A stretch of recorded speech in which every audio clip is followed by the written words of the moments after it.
अध्याय ऐकणाऱ्यांसाठी महत्त्वाची सूचना आहे. कृपया अध्याय ऐकताना तो अपूर्ण असताना मध्येच बंद करून अध्यायाचा अपमान करू नये. अध्याय संपूर्ण ऐकावा. अध्याय 39. अश्वस्थ महात्मा. वृद्ध वैद्यांना संतान प्राप्ती. हा अध्याय पठन केल्यास आपणास संतान प्राप्ती होईल व अश्वस्थ सेवेचे पुण्य मिळेल. श्री गणेशाय नमः. सिद्ध नामधारकांना म्हणाले, गाणगापुरात शौनक गोत्रातील आपस्तंभ शाखेचे सोमनाथ नावाचे एक वेदज्ञ वृद्ध ब्राह्मण राहत असत. गंगा या त्यांच्या पत्नी. मूलबाल नसल्यामुळे लोक त्यांना वांज म्हणून हिणवत असत. त्या श्रीगुरूंचे नित्य दर्शन घेऊन त्यांना निराजनाने ओवाळत असत. त्यांच्या सेवेने श्रीगुरु प्रसन्न झाले. ते त्यांना म्हणाले, तुमच्या मनात काय इच्छा आहे? हरिहरांच्या कृपेने तो नक्की पूर्ण होईल. त्या म्हणाल्या, श्रीगुरु, संतती नसण्याचे काय दुःख असते ते या जन्मात मी अनुभवले आहे. म्हणून पुढील जन्मात तरी पुत्रवती होण्याचे सद्भाग्य मला लाभावे एवढीच इच्छा आहे. तेव्हा त्यांची मातृत्व सुखाची तळमळ जाणून श्रीगुरु म्हणाले, गंगा, पुढील जन्माचे काय विचारता? माझ्या भक्तीने तुम्हाला याच जन्मात सुलक्षणी कन्या व पुत्र होतील. तेव्हा त्या म्हणाले, स्वामी, संतती प्राप्तीसाठी मी आतापर्यंत अनेक प्रयत्न केले. अश्वस्थाला आजन्म प्रदक्षिणा घातल्या तरीही उपयोग झाला नाही. आता मला 60वे वर्ष लागले. हे विटाळाशी होत नाही. मग मला अपत्य कशी होणार? श्रीगुरु म्हणाले, गंगा, अश्वस्थ सेवेसारखी पुण्य नाही. त्याला प्रदक्षिणा घालणे मूर्खपणाची मानणे ही त्याची व त्या व्रताची निंदाच होईल. अश्वस्थ विष्णू स्वरूप आहे. त्याच्या मुळाशी ब्रह्मदेव, वृंदामध्ये विष्णू, शेंड्याला रुद्र वास करतात. त्यांच्या सर्व शाखांवर आदित्य नित्य वास करतो. त्याच्या मुळाकुरात गो, ब्राह्मण, ऋषी, वेद आणि यज्ञ यांचे वास्तव्य असते. त्याच्या पूर्वेकडील शाखावर सर्व नद्या व सप्तसागरांचे वास्तव्य असते. ओंकार रूप अश्वस्थाचे अ हे मूळ, उ म्हणजे बुंदा व फांद्या आणि म म्हणजे फळे पुष्पे होतात. त्रिमूर्तीचा वास असलेल्या त्या पुण्यवृक्षावर 11 रुद्र व 8 वसु असे सर्वच देव आहेत. म्हणूनच त्याला कल्पवृक्ष म्हणतात. त्याच्या सेवेने सर्व देवांची सेवा घडते आणि त्यांच्या प्रसन्नतेने भाविकांचे मनोरथ पूर्ण होतात. त्यांची कार्यसिद्धी होते. अश्वस्थाचे महात्मा असे आगाध आहे. म्हणून मीही भीमा अम्रजा संगमावरील एका मोठ्या अश्वस्थाखाली बसूनच नित्य अनुष्ठान करतो.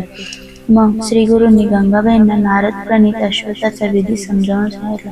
ते पुढे म्हणत, अश्वस्थाला नित्य प्रदक्षिणा घातल्याने पातके, व्याधी, दोष, कर्जे, संकटे, ग्रहादी पीडा, भय व चिंता यांचे निवारण होते. शनिवारी अश्वस्थाखाली मृत्युंजय मंत्राचा जप केल्याने अपमृत्यू टळतो. मनुष्य पूर्णायुषी होतो.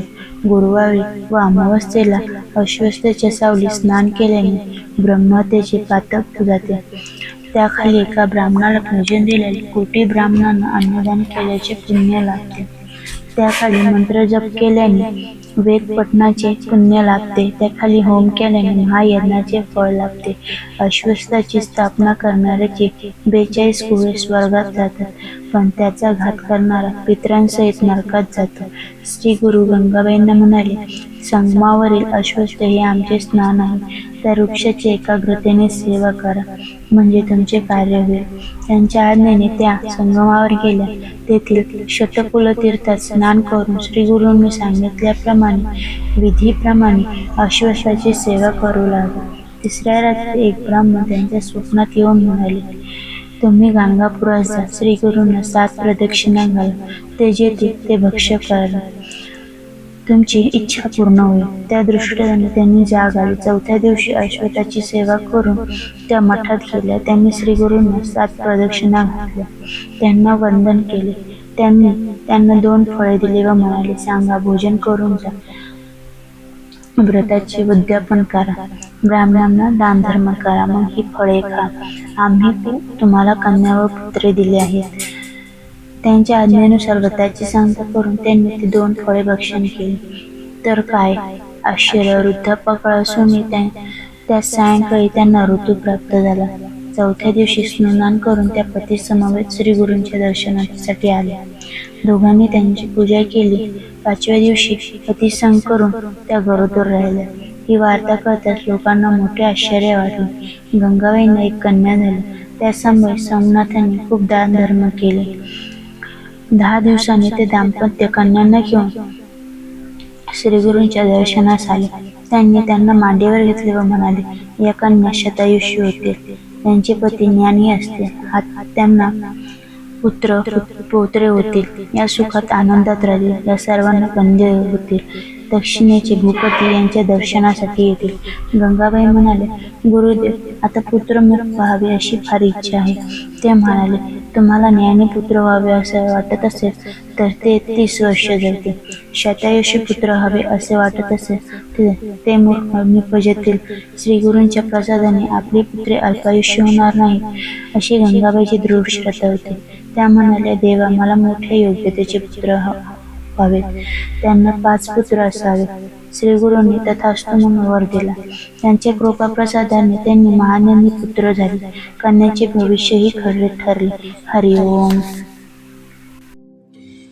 याप्रमाणे अध्याय पूर्ण झाला.